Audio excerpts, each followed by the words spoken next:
All right, ladies and gentlemen, these are the people that are currently doing the Lord's work. Please help me welcome to the stage our panel, the exec producer of DC's Legends of Tomorrow, Phil Klemmer, ladies and gentlemen.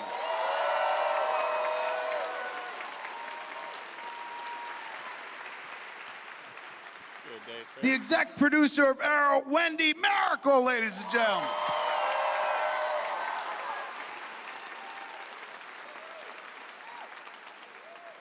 The exec producer of Arrow and DC's Legends of Tomorrow. Give it up for Mark Guggenheim, ladies and gentlemen.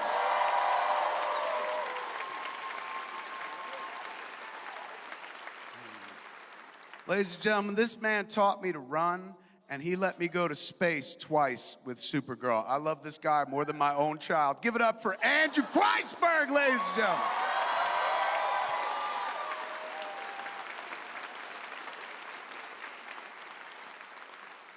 I work for this cat, man. He's a good guy. Give it up for exec producer of The Flash, Todd Helbing, ladies and gentlemen.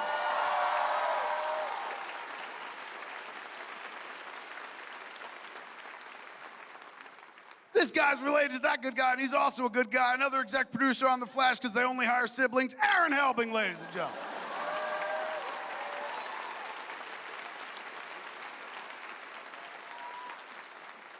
This man makes me cry almost every week, man. He brings the Martian Manhunter to life.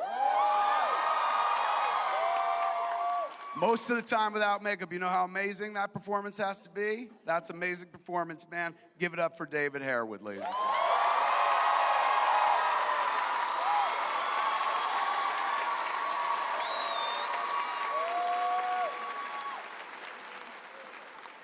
The captain of the good ship West Island, ladies and gentlemen.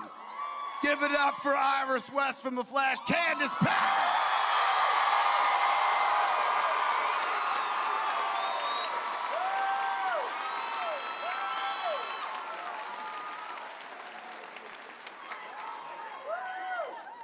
I worked with this guy once in a very different capacity in a movie that had the word porno in the title.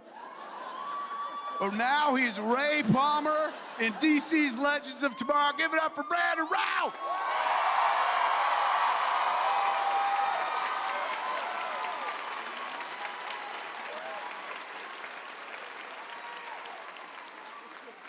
Ladies and gentlemen, the very sturdy, strong, muscular spine that the entire Berlanti DC universe has been built upon. Give it up for your Oliver Queen, man, Stephen Amell.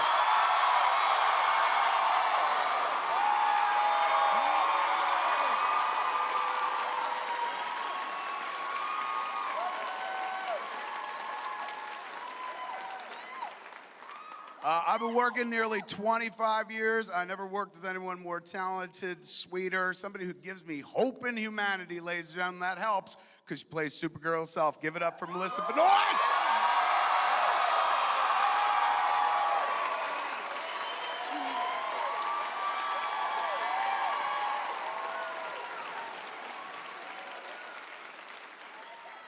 Here he is, ladies and gentlemen, the first guy I ever got to put in a suit and say, do something heroic, man. My hero, Grant Gustin.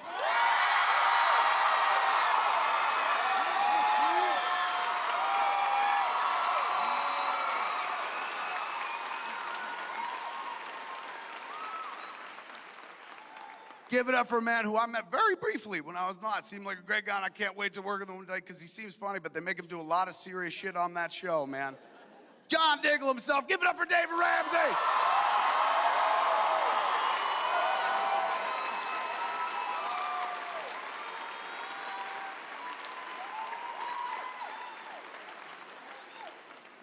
She has played many roles, living and dead, on one show, ladies and gentlemen. And currently, she's in charge of the Wave Rider in our hearts. Give it up for Katie Lotz.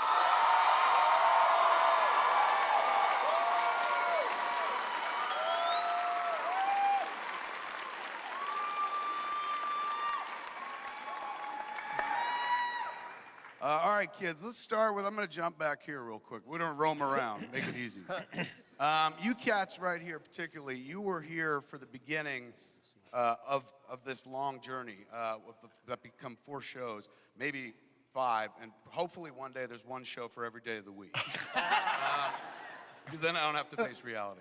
You guys were there for the beginning, and you just celebrated 100 episodes of Arrow. Give it up, ladies and gentlemen.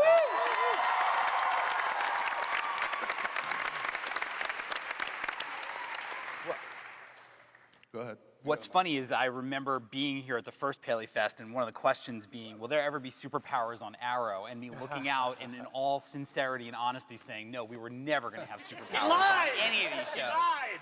And now it's, yeah, we lied. Not intentionally. Not intentionally. Take us through the origin of that, because without that, we don't get to all of this. When it began, was there any thought whatsoever that could expand like this? Was it like, man, in our wildest dreams? Was it a part of the plan, or was it like, let's just see how this one goes? I never knew it was part of the plan. I remember working on, you know, the first season of Arrow was very difficult in terms of us writing it and just trying to figure out how we were going to pull off the show week in and week out. And I remember being with Greg on a Saturday. Greg Berlanti, by the way, unfortunately couldn't be here because he's working on something else today, out of town, but he says hi. And we were trying to figure out this episode of Arrow that was particularly tough, and he goes, you know what we should do? I'm like, okay. He's like, next year we should introduce Barry Allen on episode 8 and 9, and then have him get struck by lightning, and then have him wake up in his own show. And I looked at him and I'm like, we can't even make this show. You wanna make that show, which sounds a lot harder than this one. And he never let. I mean, he like would just, you know, bring it up, and so that's literally exactly what we did. Mark and Wendy, take us through current Arrow world. As you knew you were hitting episode 100, did you know it was going to be during the crossover as well? We did actually, and we're sitting with Greg and we were talking about the crossover / the 100th episode, and we were saying, God, we're kind of screwed because we have the middle chapter of this 3-part crossover, and it happens to be the 100th episode, and why weren't we smart enough to not do that? And you know, and it's like there's no way we can satisfy both. There's no way we can, you know, it's like it's a 7-10 split. Like there's no way to do it. And we're talking about it, and Greg of course goes, okay, here's what we're gonna do. And leave it to Greg, he comes up with the perfect way to not only advance the the trilogy story of the crossover, but also honor the 100th episode. That was totally his brainchild, and I mean, I'm not objective, but I think it worked.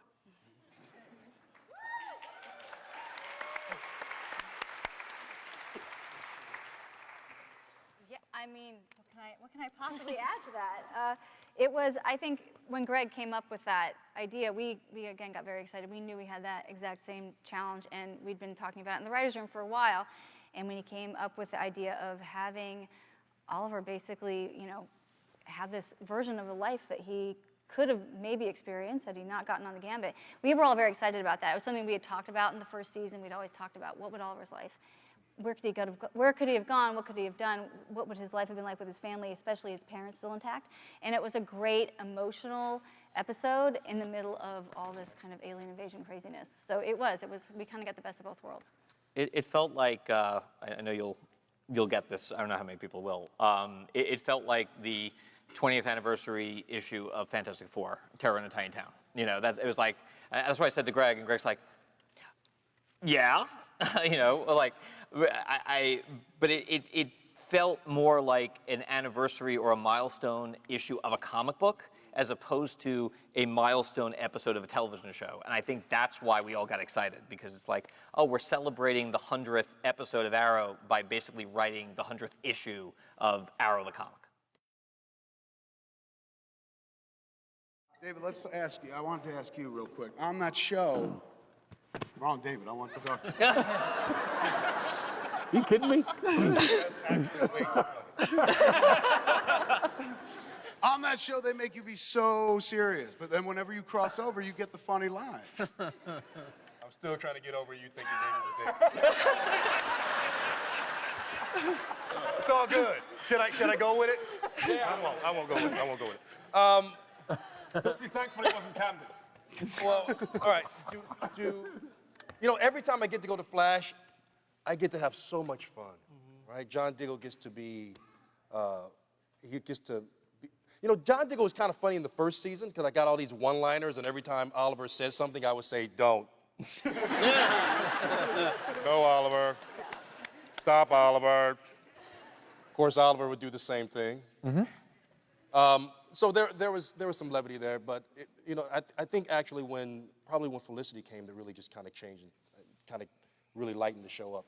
But every time I go to Flash, John Diggle gets to be light, and it's actually a lighter atmosphere over at Flash. You're always teasing because there's bright light. Yeah. I think there's a gel on every light. There's like a brighter gel. Everyone's smiling. Everyone's happy. It's true. Candace is like, "Hey, Dave, what's up?" Our show is always like, and we're literally separated by a wall. So, I mean, we just go on the... Look, by the way, they have cans of soda on their show. We don't.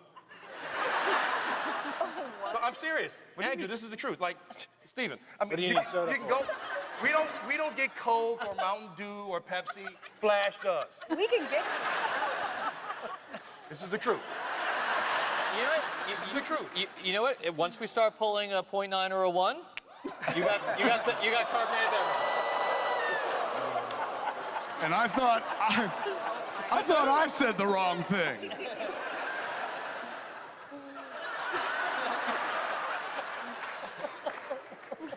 I'm not the leader of the show, so it's not on my shoulders.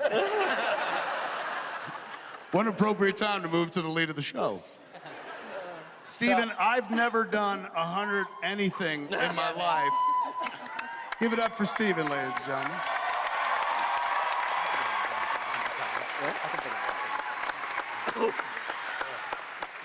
I've never done 100 anything in my life shy of maybe masturbation. What is it like?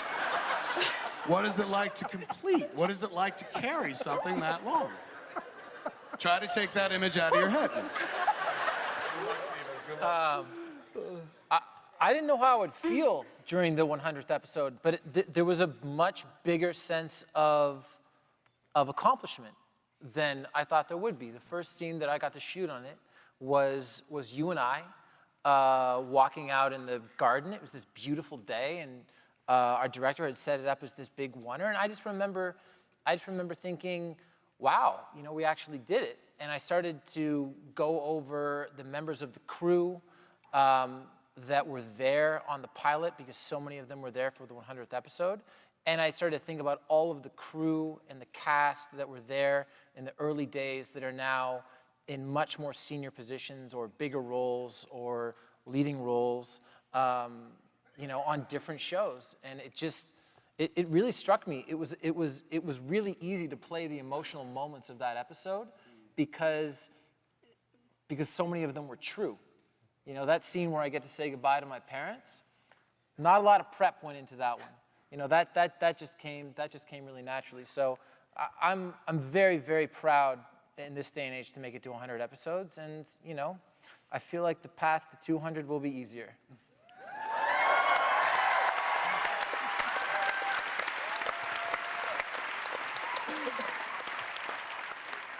We're gonna jump into Flash world real fast. Now, what's going on?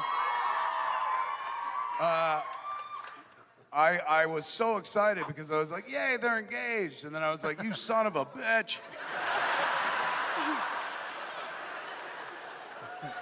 And I don't know who, for a minute I got mad at Grant and I was like, he don't make the decisions. Like, I just learned the lines, man. you guys have sent Barry on a real nut-busting journey this year, man. Like, making decision after decision. Take us into it, boys. Flash Brain Trust here. Well, in terms of to me the musical is coming up next week, and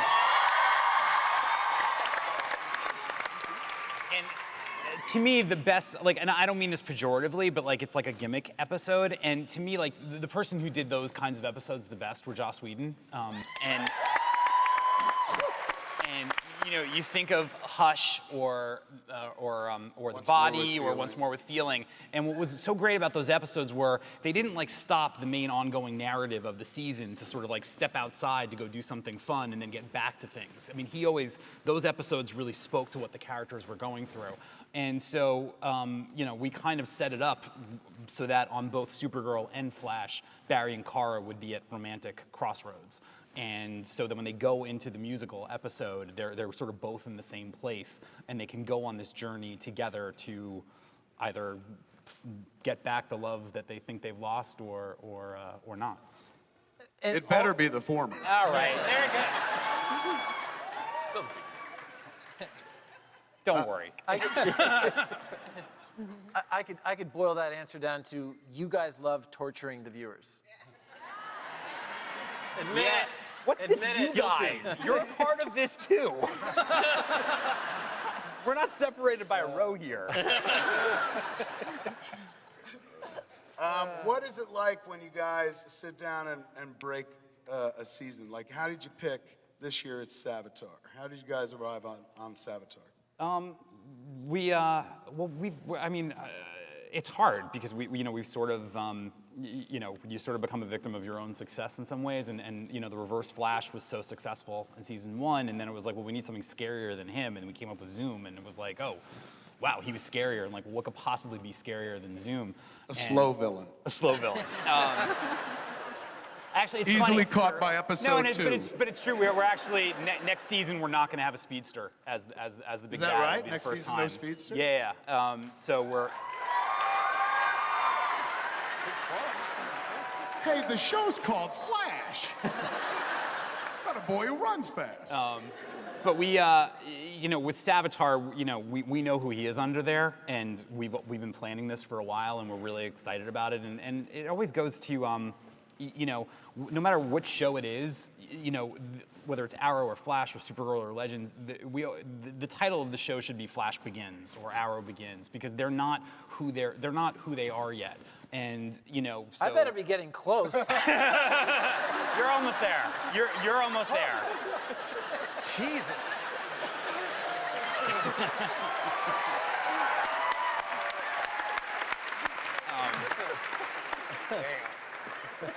So, the first couple of seasons of Flash were sort of about reveling in these powers, and this season for Barry is really about the pitfalls of having them. And, so that was sort of the story we wanted to tell, and that's why Savitar, our version of Savitar, became the perfect villain to encompass that.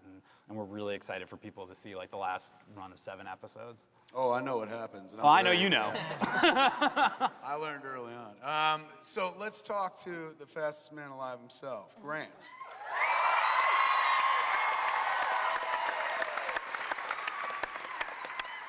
What is it like? I mean, speaking of, like, Barry has made some decisions this season where people are like, no! I've screamed at my TV more this year at Flash, not the election, than I ever imagined that I would. What is it like to, like, you are the Flash, you are Barry, you got to play the part as written, and then go out and face a world that's like, why are you doing that, man? And you're like, I didn't do it. I'm an actor. Yeah, I mean, well, that's the thing is I agree most of the time with, as a viewer, as a fan, with the backlash that Barry receives. And I think just this season we've seen, he's always been an optimistic character. I think that's always been one of his stronger qualities. And I think this year, we just see his fear dictate things more than ever because, how could it not with what's looming for the entire season? So I try to give him a break, but I do, I understand the backlash. I do. Yeah, like changing Diggle's daughter to a. I'm boy. sorry Yeah. about that.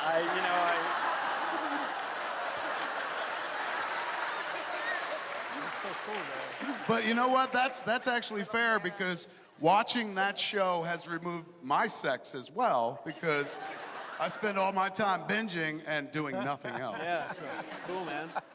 Think about it.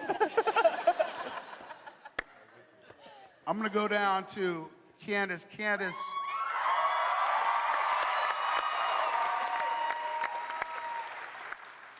The heart and soul of the show belongs to you. And of course, I, being a big West Allen shipper, I keep wanting to get closer and closer to that headline that we saw from season 1. This season, though, has taken us further and further away, gotten you engaged, and then just, if you haven't watched the recent episode, spoilers, Spoiler. and fuck you.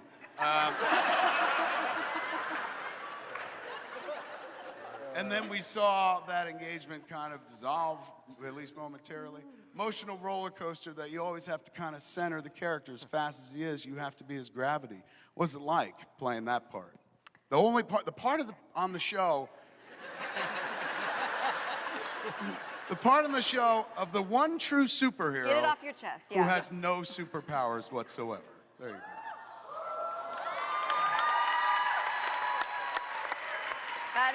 That's very cool, and I don't take that lightly, you know, and that's one of the things I love so much about Iris West, and the question I get the most is, do you want her to have powers?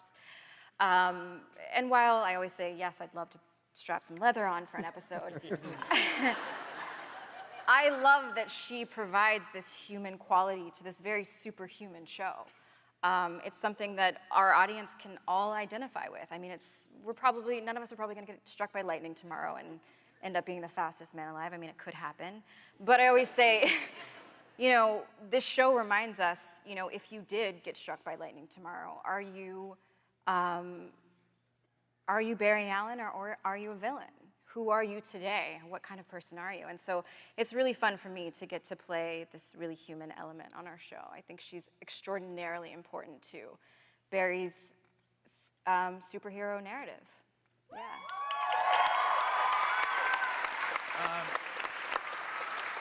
But beyond that as well, like you've got such a strong part and you played so well that like the superhero narrative, yes, it's what makes a lot of us tune in to begin with. Yeah. But a lot of us have now just gone on the Iris West narrative journey as well. So that's for you.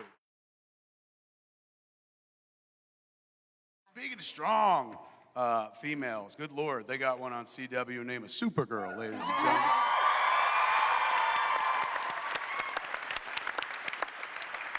This gentleman right here has been behind her misadventures lately. Take us into the Supergirl universe. You guys left CW. That planet was blowing up as well.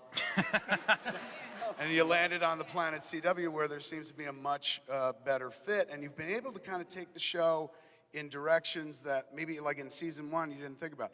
The girl is an alien, but she was the only alien, kind of. And then in season 2, felt like the move away from CBS to CW allowed you to kind of stretch and be like, let's do lots of aliens and stuff.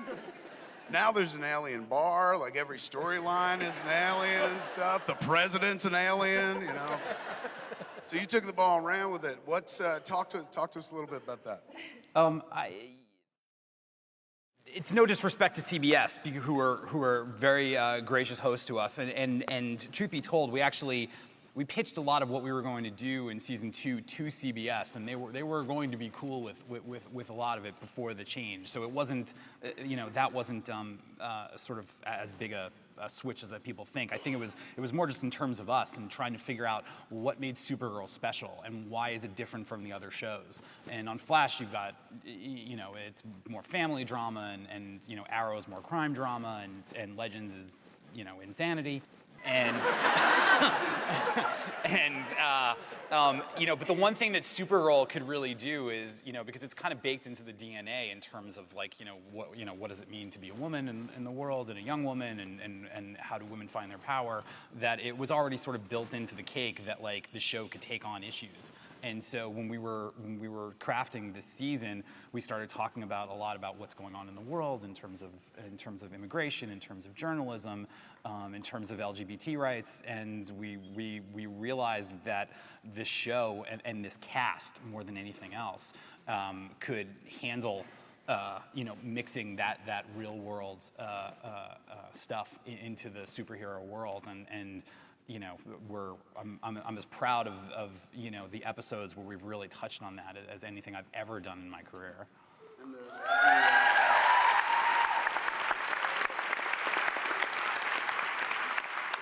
The Sandverse storyline has been all over the media this year. I ship Sandverse. It's a great storyline that you're working on there. What is the award you guys were nominated for? We were nominated for a GLAAD Award. For a GLAAD Award. And I'm sure you've seen the stories of the people that you're affecting and stuff Yeah, like that.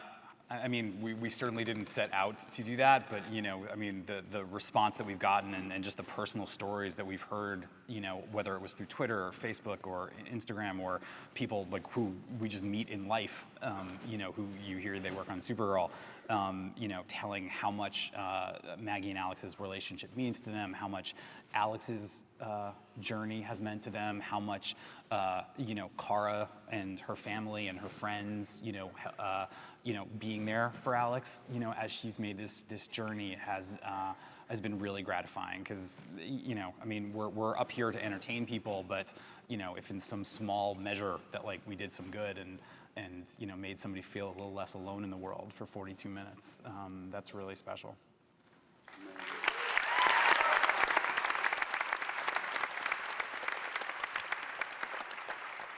Melissa, season 1 of, give it up for Melissa, ladies and gentlemen.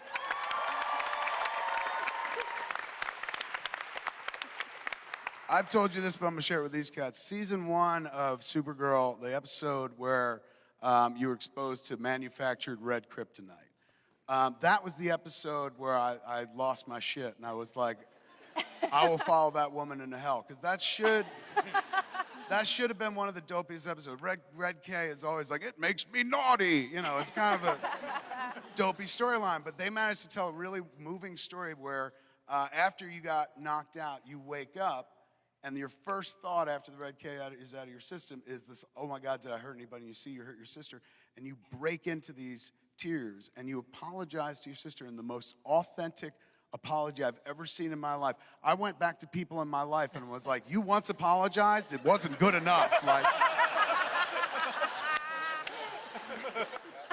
so, and so right then and there, I was like, oh my God, I want to go work there. And I've worked with you twice, and what's really lovely is it's such an amazing performance. You could be sitting there goofing around, and she eats like a horse. It's fucked up. I do. She'll sit there cramming donuts right before she has to look heroic. It's all and stuff. sugar. And they'll give her a page sugar. dialogue that they just wrote that minute and stuff, and she has to kind of conceptualize it and spit it right back out. And it's always the right choice. Acting, for those that don't follow this sort of thing, is a job of choices, basically making a choice on how to deliver something. Unerringly, you make fantastic choices over and over again, but you also have to be an icon for little girls. I've seen, and big girls as well, and big fat guys like me. But I've seen, I know how the character and your performance affects me, but I've seen you affect little girls. I talked about when the first episode I did, right before that, there was a little kid who went to school dressed like Supergirl and stuff, and that was her. She had a speech impediment. She didn't want to go to school and do the class pictures, but if she could dress like Supergirl, that made all the difference. And I was telling the cast and crew, I was like, this is what you're doing up here. You think you're making this goofy show about an alien that flies, but like, you're changing life for somebody else, making it better. What is it like to not just have a role? Yes.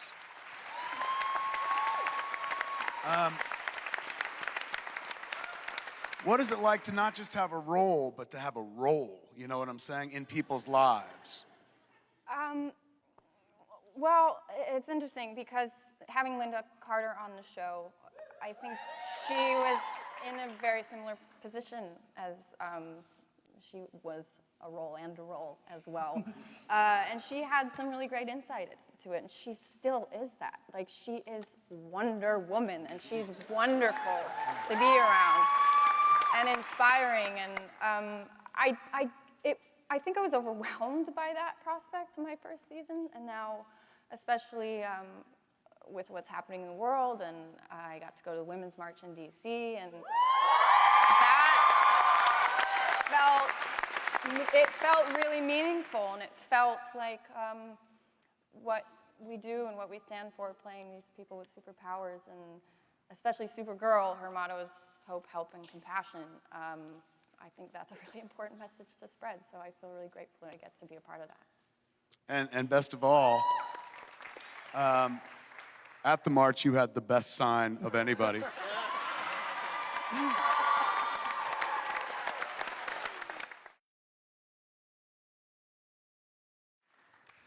David. Thank you for the white t-shirt. David, you and I have worked together twice, and I've told you this before, and I said it when you walked out. We were having a discussion about playing the Martian Manhunter. And one of your only points of frustration is you don't get to do the green guy very often. You get to do the guy without the green. And my point to you was like, that's more important. The green guy is just like, hey, it looks like him. But your performance is such that like you're not wearing the green makeup and you embody everything about a character that I've loved since childhood. Give it up for David's performance. Thank you.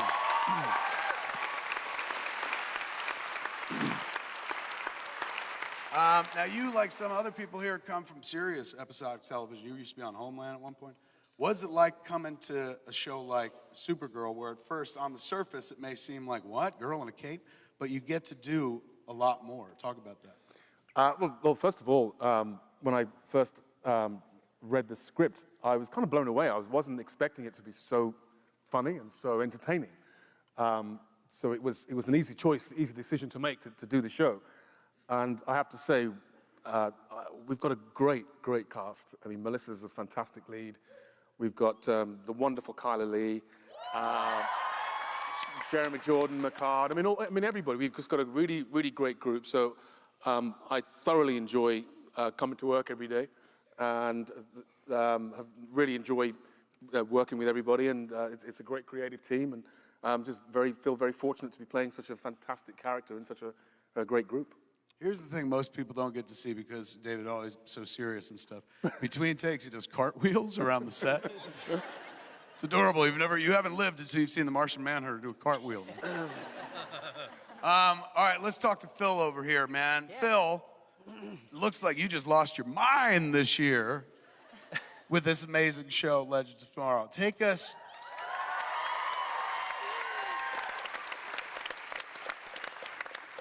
Everyone seems to be enjoying their jobs. You seem to be having the most fun this season. Yes. Yeah. Take us on the journey. The difference between season 1, Vandal Savage, and season 2, Legion of Doom, and going everywhere we've gone through history. The show has kind of defined itself more in this season than the first season. Would you agree? I would. It's funny though. Everybody talks about how crazy the show is, and we never set out, to try to blow anyone's minds. It's funny. Like you live in such a cloistered world. Like for us, I think we are telling like something that's kind of, these are just the stories that appeal to us. It's kind of like, it's like being in a jam band, and we start out a season with somebody's got like a little riff, and then 17 episodes later, you're like, how did we get here? What are we playing? Like, it's a strange thing being in a writer's room, but it's great. It's like organic, and what has allowed us to do this. Obviously, it's a crazy premise, and we have to have stories that are on that scale of absurdity. And I think the one thing that grounds it is our cast and their compelling characters and these tremendous performances, because otherwise it would just float off into outer space and nobody would care about it, and it would just be pure insanity. But I think there's actual heart to the show that keeps it tethered to the real world, and it's so much fun. And it's tough because you're balancing, like maybe most people don't think about it, but a lot of storylines at once. You don't have one lead character, you've got 19 lead characters. Yeah. And every one of those stories has to be kind of served equally. How difficult is that every week? Well, I mean, it was a learning process for us. I mean, in season 1, we sort of tried to be democratic, and we're like, God, we have these incredible actors. We all have to they have to get equal parts of the pie.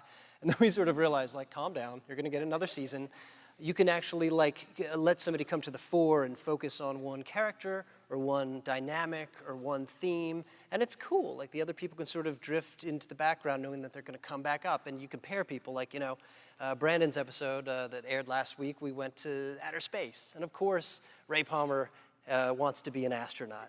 And, of course, Nate wants to, have an emotional storyline with his grandfather. And it's great because it's like, you're in it's sort of like, we call it the roving spotlight on the show, where it's like, it's kind of a new show every week. So it's like, you're not only in a new time, but you're focusing on new characters, and you have Einstein or Al Capone or George Lucas as your guest star of the week. That was incredible. It was incredible. Or a dinosaur. I mean, it's just like, season 3, it's just like, we could look at the 3x5 cards that we've put up in season 1, and we haven't even gotten to 90% of them. The stuff that you wanted. Yeah. What's amazing is every week on your show, you guys get to fuck around with and break time. And then on The Flash, he breaks it once.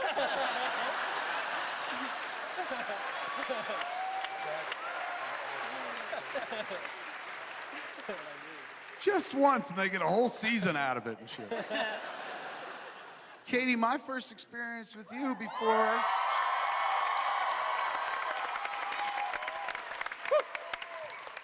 Legends was Mad Men. So the first time I watched Legends, I was like, oh shit, Don Draper's friends kicking ass.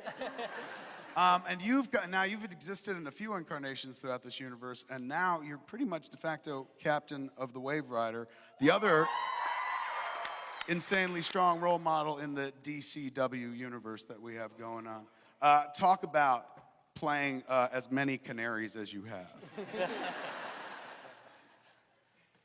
I guess it's all been very interesting because I also never know what's coming.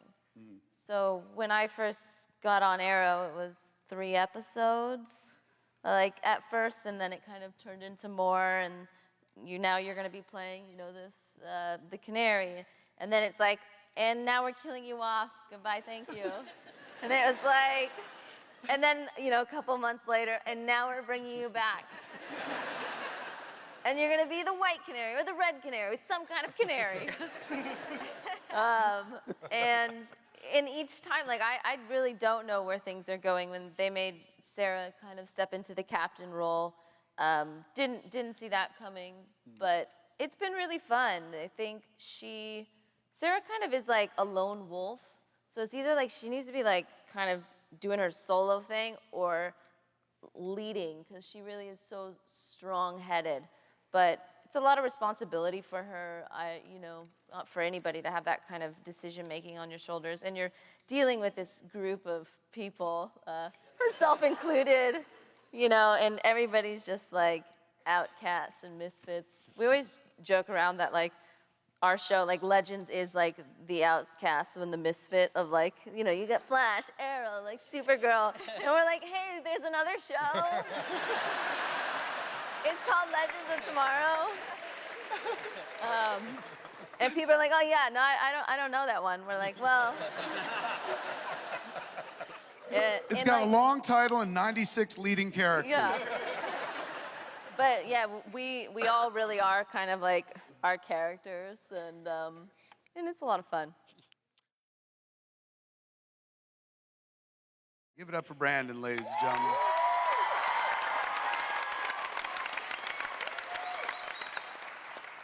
You've got some experience in the world of superheroes, but now, Ray, you've...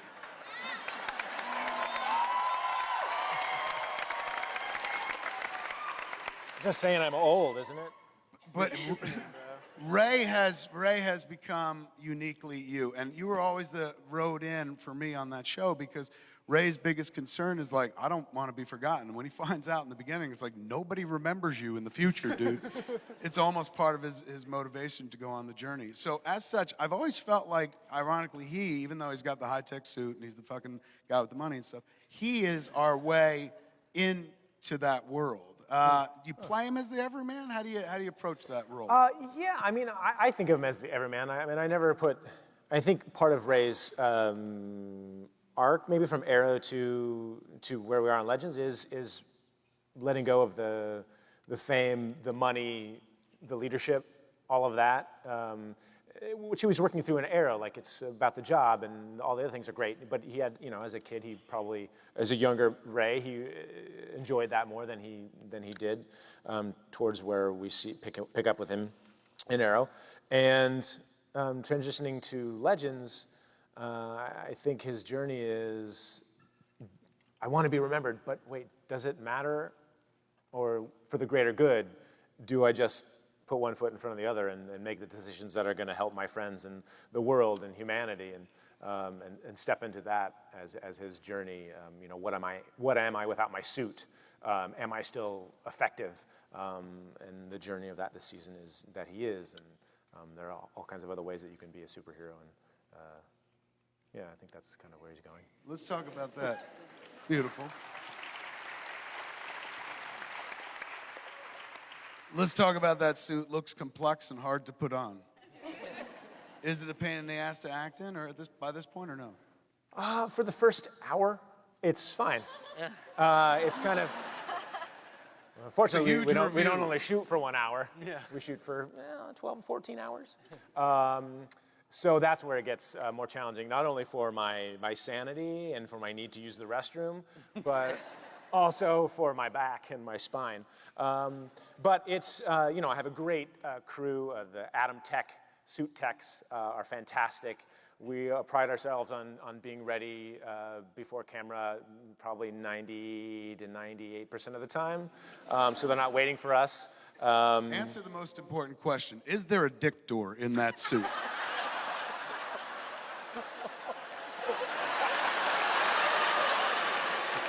That is the most important. For real. I've wondered it. I've wondered. I will say, this is why we don't have soda on the sets of Legends either. Yes, but we do have bulletproof coffee, so. Which is better than soda. There's a way for me to use the restroom. There are little snaps. It's a snap door. But I have to take the chest piece and the arms off to get to it. So it's kind of like a chastity belt in a way.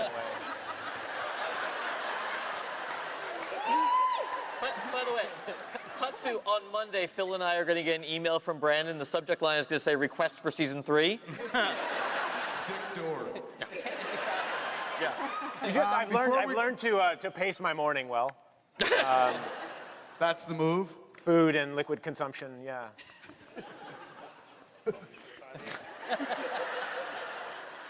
You've Things never normal people answered don't have that to question worry about. before? Regular, I can't everybody believe answers that's not like a normal question that you would get all the time. It's not. Whenever I watch the show, people are like, isn't it amazing? I'm like, yeah, but does he have a dick door? Superman all had right. one as well. But Before we dive into the Q&A, I'd be remiss if I didn't talk about just a panel-wide. We had a massive crossover, something you guys did this season that has never really been done on TV before.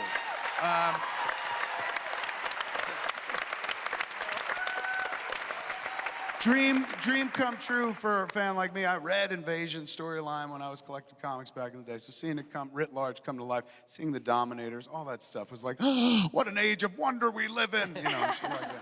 I was glad I lived that long. After I saw Dominator, I was like, take me now, Lord, it's all over. So the crossover seemed to go very successfully. Can we look forward to another crossover this year, and you want to tease what it could be? Is it too early to talk about? What's going on? Oh, God. That's okay. We're going to try to do a real true 4-way crossover with all 4 shows.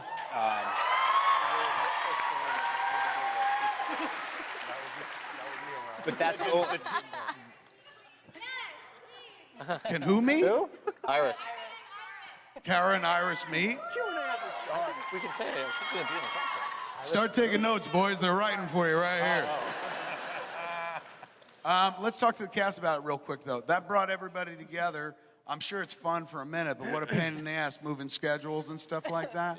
How'd you guys enjoy the crossovers? And how did you feel like you go out, you spend a lot of time out in the world. Steven, you're in the fan world as much as I am. Yeah. How did they react to it? Everyone I met was just like, can you believe this shit? This must be the end times. This was actually the easiest one for me. I feel like we finally figured out how to juggle everyone's schedule. I don't want, not to get too far into production, but every production built in down days so that it's like a jigsaw puzzle moving it around. And our first assistant director built me like an old school calendar, 4 weeks, telling me which show I was going to every day. And was it color coded? Yeah, it was. It's green for Arrow. Yeah. Sounds nice. Yeah, and I thought it came off really well this year, and ultimately, the opportunity to do something like that is why we do the shows. It's so the fans can have a 4-night experience like that, or like 3.2 nights in this year. But next year 4 nights. Next year 4 nights. And by the way, the producers always say when we get to the end of the crossover, they're like, we're not doing it again next year. Not doing it again next year. I was having dinner with Mark Pedowitz. He comes up to Vancouver every year. We sit down for dinner, and I go, Mark, we're going to do a crossover every year, right? He goes, you're fucking right we are.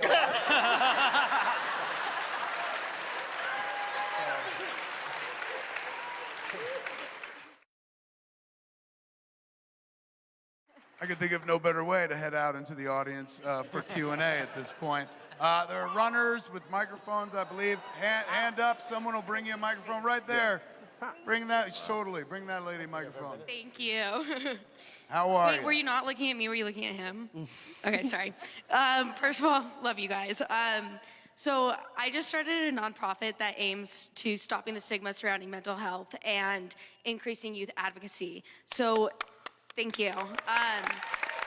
In regards to that, how do you guys stay mentally healthy with your busy, hectic schedules? And how does it affect you guys knowing that you and your shows help so many people, including myself, battle depression and anxiety? Wow.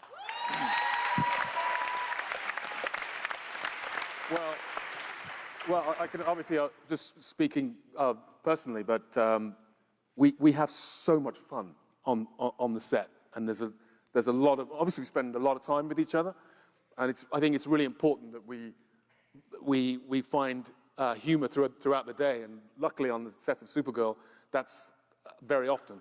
So I think it's obviously important to keep your spirits up, and fortunately we have a group of people that are constantly keeping each other's spirits up. So we're very fortunate about that, and it's wonderful that these shows obviously that provide people with that support. We're all very, very thankful and grateful that we're able to do that, and hopefully that continues, and you can go on to do great things like you're doing there with your nonprofit. So congratulations.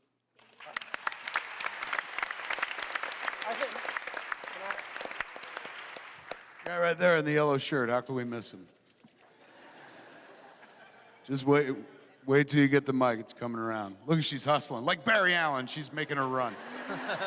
There we go. Thank you, Kevin. First and foremost, I'd like to thank the producers for bringing DC TV to the mainstream and Supergirl to the CW. Hey, Melissa. So my question is for the cast, Melissa, Steven, and Grant, and the cast. If you were to pitch and write and direct the crossover of all crossovers, how would you pitch it in a short?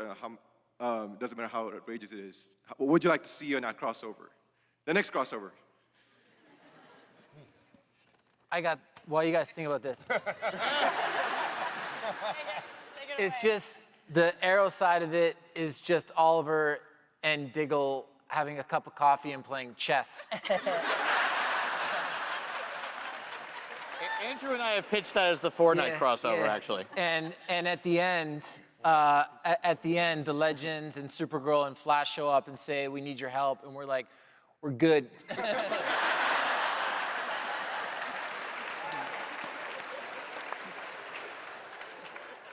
Top that, Grant. Yeah, I leave these crazy crossover ideas to these guys. I don't even know how they begin to do it. I always say I want to work with Brandon Moore, with Ray Moore. Ray and Barry are a fun duo, I think, and that's what I always say. That's what I would pitch, is more Ray and Barry. Did you guys just air high five? Yeah, we did. Yeah, we did. We're science people. Cool. Next question. Candace, you're the sign right up front here. Lovely sign. It was like Price is Right. She was holding up a sign. By the way, it would be really funny if you didn't have a question for Candace right now. I do, actually. Quick shameless plug, I'm cosplayed as Iris. I so. see that. Oh, here. I noticed that too. I was like, you look like Iris. I look like Iris. Don't tell me that. Don't gas my head up like that.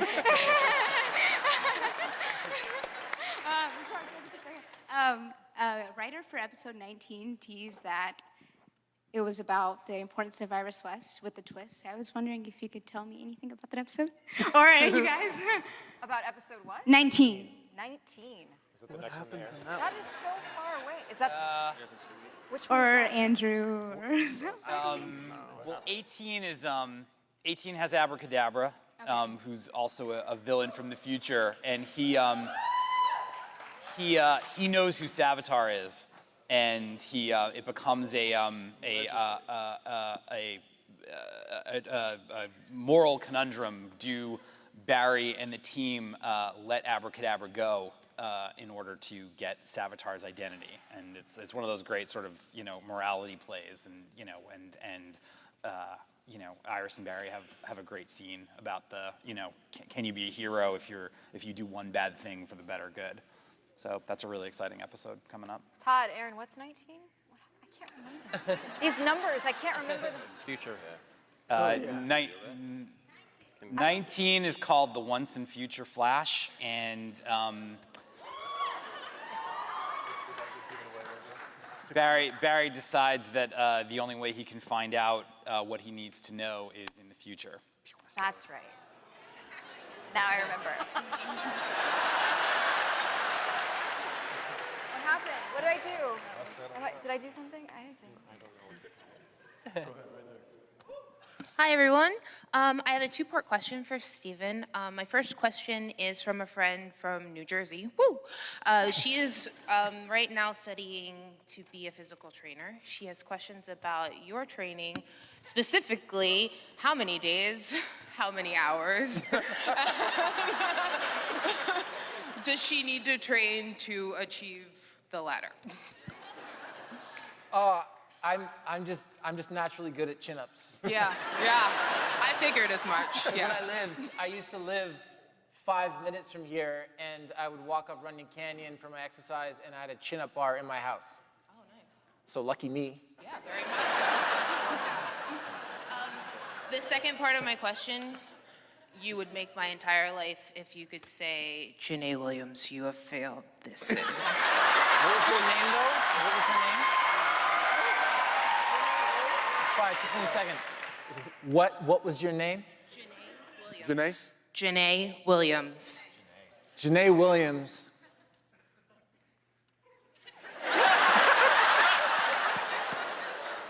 You have failed this city.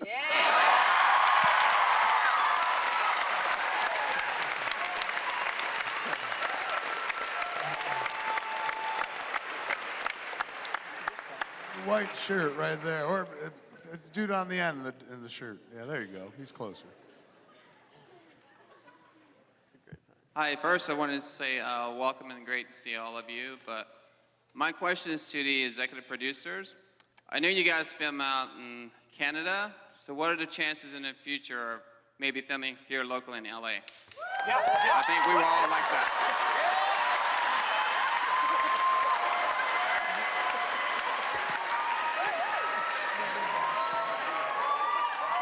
I have a question for you, and be honest. Which one of them put you up to it? My daughter's over here. You know, we haven't talked about it, but now I guess we will.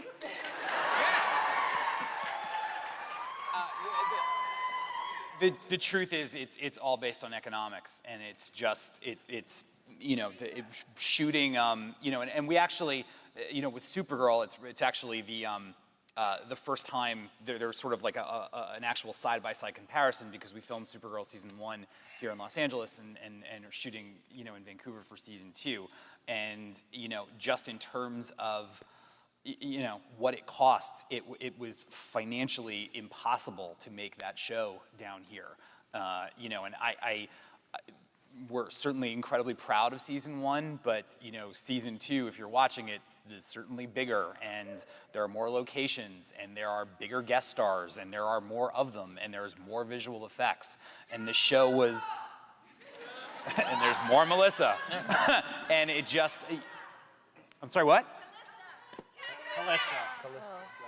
Well, there's always a downside.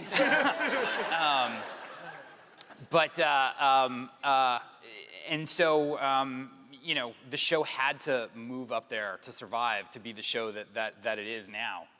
You know, I don't know if anybody noticed last year, but there was literally 4 episodes in a row where the villain stopped by Kara's apartment, and you know, and The doors are always unlocked.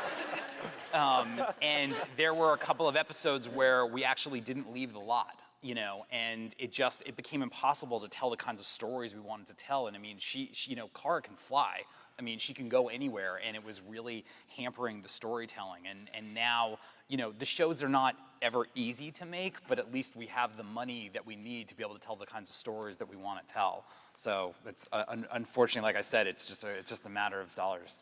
I will say too, I think as you saw, we're all advocates for being home with our friends and families, but I think a lot of the magic for what Central City, Starling City, it's all in what Vancouver is. I don't think it would be the same if we were here. Legends of Tomorrow that travels around time, so we don't really have any one city that we call home. Good point. You also can't sleep on the fact that when we started Arrow, we got the vast majority of people that cut their teeth making Smallville for 10 years. Yeah. And the central part of the crew of Arrow have fanned out over the 4 shows. They get it. And you cannot overstate how fantastic the crews in Vancouver are. They really are great.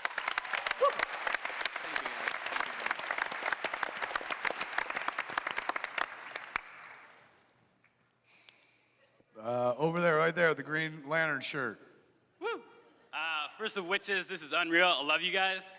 Second of which, my lovely wife is sitting right over there, right?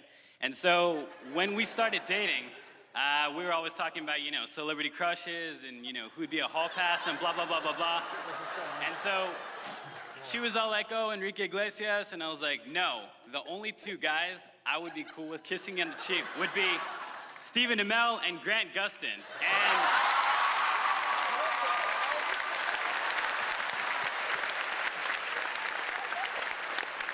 And it's her birthday, and I've already brought her this far today.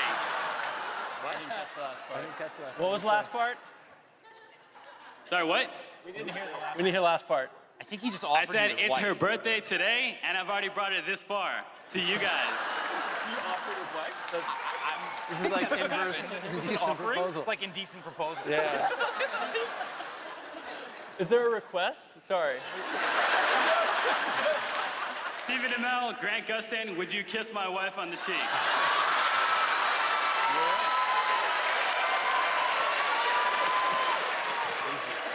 I'll blow her a kiss, so. Yeah. There you go. Got it. Hey, Cap, got it. That little girl in the front, Where? the little blonde girl. Oh, little blonde girl. Give her the microphone. Hi, I'm really happy to be here today. I have been, the last, 5 months watching Arrow with my entire family, and I just started watching Flash, and my question is for Arrow, and it is, will Felicity and Oliver be together again?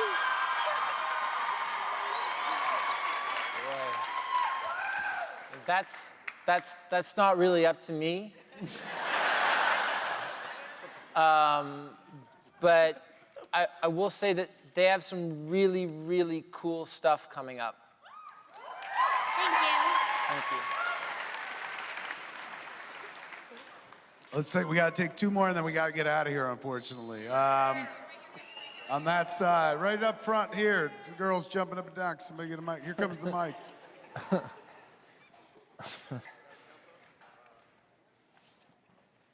Hi. I love you guys with so much passion. You have been my heroes. And I only have one question. Can I take photos with all of you?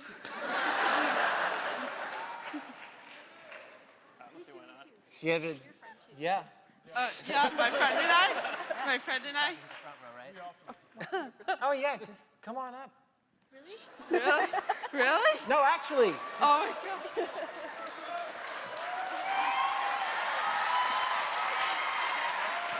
Ready? Oh, God. We're wired in. Oh, yeah. See what you get when you just ask? Come here. Here, just pop it, grab his seat.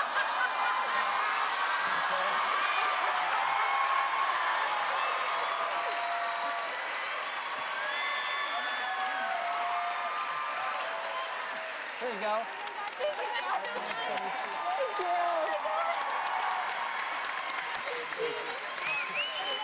I can't think of a better way to end, ladies and gentlemen. Give it up for the folks on the Heroes and Villains panel.